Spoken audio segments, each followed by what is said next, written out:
back in the summer of 2000 or 2001, I can't rightly remember, but as I remember it, the day had been a bit of a bitch.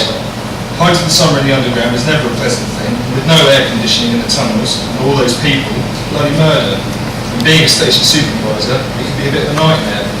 The stations were mobbed, and I had the misfortune of working Liverpool Street that day. It was hot, and I was cranky, and quite frankly, I was just happy to see the end of it. I was working a split shift that day, which didn't help, and after the height of the evening rush, I had 2 hours in which I could go home, shower, get a meal, and be back in time for the evening shift. The only reason I agreed to such horrible hours was double pay and the next week on leave.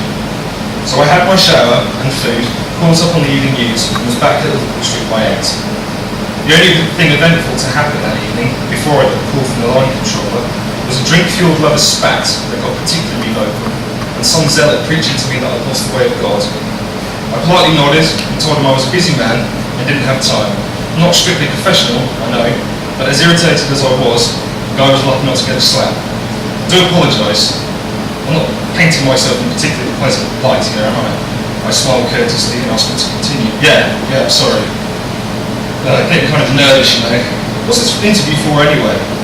I tell him I'm writing a psychology thesis on the effects that paranormal activity can have on the human brain. Well, I'm not an overly good storyteller, me, so don't blame me if your work turns out to be sloppy.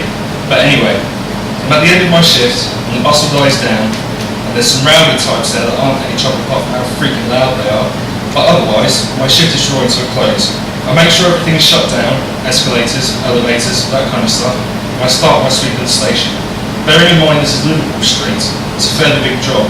The Central, Circle, Hammersmith and City and Metropolitan lines all meet there, and it's my job to check each line and their respective platforms are free of any stragglers or anything that may look suspicious. It was when I was making my sweep of the Circle line that I got the call from the line controller. His name was Derek, if my memory serves me right, and I remember him putting in a call during the early hours of the morning.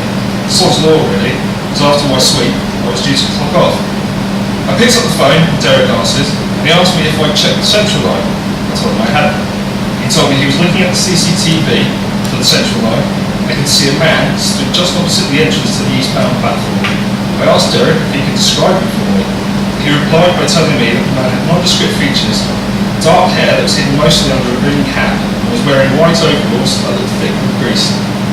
I found this odd, as it was 2 in the morning, and there were no contractors scheduled to be working that evening. I asked Derek if he wanted me to have a look for him, to which he replied he would. So I made my way to the Central line.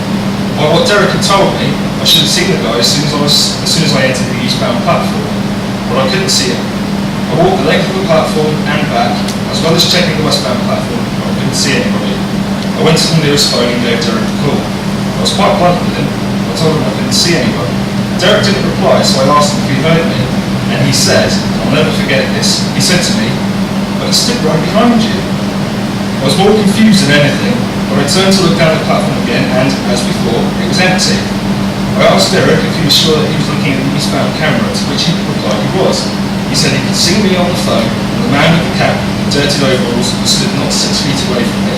I took one last look down at the platform before I turned back, and confirmed again that I couldn't see anything, and told him that I'd be up to his office in a moment.